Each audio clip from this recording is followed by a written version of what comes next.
Salam teman-teman semuanya, kembali lagi bersama saya Yosef Dolphin Caniago.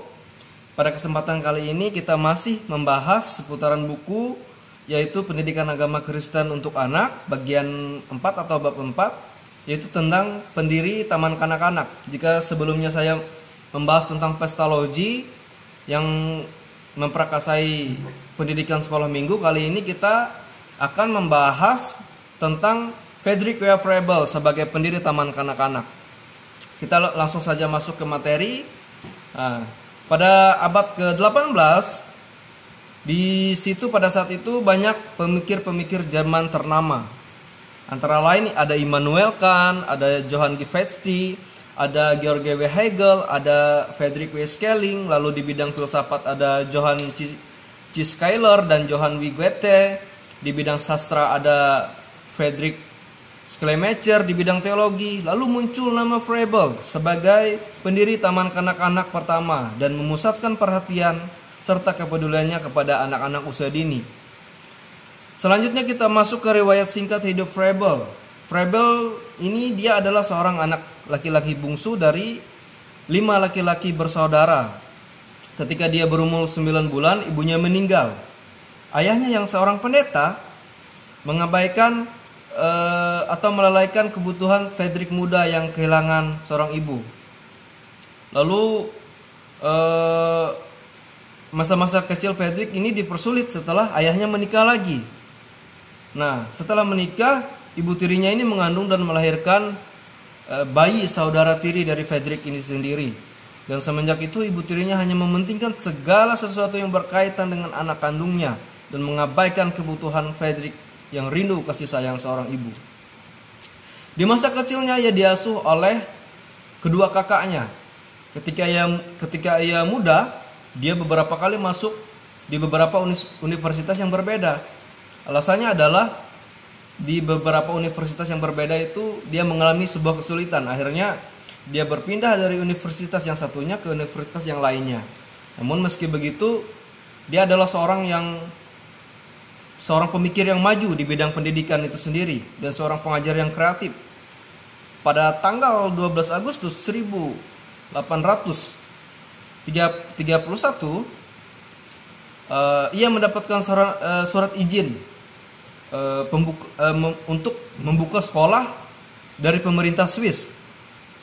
Artikel tentang sekolah Froebel ini diterbitkan dalam surat kabar.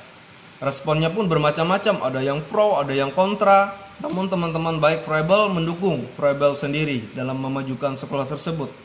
Bahkan dalam suatu gagasannya, Froebel mengemukakan bahwa anak didik tidak hanya perlu diperlakukan sebagai seorang pelajar yang menerima gagasan dari sekolahnya saja, tetapi khususnya sebagai makhluk yang kreatif dan berhasil. Artinya peserta didik ini dituntut untuk mandiri, dituntut untuk belajar sendiri dari apa yang ia dapatkan dari lingkungan sekitarnya. Pada tahun 1837, ia membuka lembaga yang ia namakan dengan Sekolah Latihan Psikologis bagi anak-anak melalui permainan dan kegiatan. Dari sinilah Taman Kanak-Kanak pertama kali dibuka.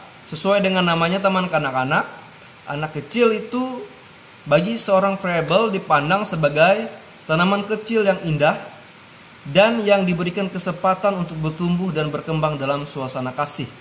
Artinya suasana kasih itu tidak ada ibarat kata semacam kekerasan di sana, tidak ada pembulian di sana. Artinya suasana kasih, suasana sukacita dan damai. Itu juga berpengaruh bagi psikologis anak-anak usia dini. Lalu dengan demikian Froebel berharap anak-anak menikmati kesempatan memelihara tanaman kecil miliknya itu sendiri. Artinya di situ anak-anak diharapkan supaya anak-anak tersebut menyadari bahwa ia adalah peserta, ia adalah anggota di dalam lingkungan tersebut.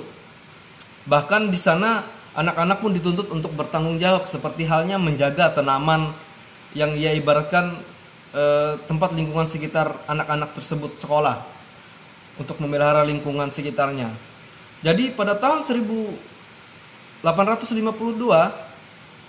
di tanggal 21 Juni pendiri Taman Kanak-kanak ini meninggal dunia. Seluruh hidupnya ia korbankan dan ia wujudkan untuk kepentingan anak-anak. Bahkan pada halaman mingguan surat kabar yang ia terbitkan, terdapat semboyan Froebel yang mengemukakan, yaitu marilah kita hidup demi kepentingan anak-anak. Betapa luar biasanya kepedulian seorang Froebel terhadap anak-anak usia dini. Karena mungkin pada masa kecilnya ia dipersulit dengan hal-hal yang tidak menyenangkan, hal-hal yang tidak mengenakan, sehingga membuat seorang Froebel ini termotivasi untuk menuangkan rasa kepeduliannya kepada anak-anak usia dini. Semasa perjuangan dalam dunia pendidikan, ia banyak sekali berkorban. Tetapi prestasi Froebel sejajar dengan penghargaan umum yang diperolehnya dalam usahanya memperkaya kehidupan anak-anak kecil. Dan dari masa ke masa sampai saat ini berlangsung terus-menerus betapa hebatnya seorang Froebel ini terhadap kepeduliannya kepada anak-anak. Baik, cukup sampai di sini penjelasan dari saya. Saya memohon maaf, meminta maaf apabila ada kekurangan dan salah-salah kata. Semoga kita bisa berjumpa di lain waktu di materi-materi yang akan datang selanjutnya. Terima kasih, saya ucapkan salam untuk semua. Semoga kita semua dalam keadaan sehat dan selalu dalam pernyataan Tuhan kita Yesus Kristus. Sampai jumpa, salam.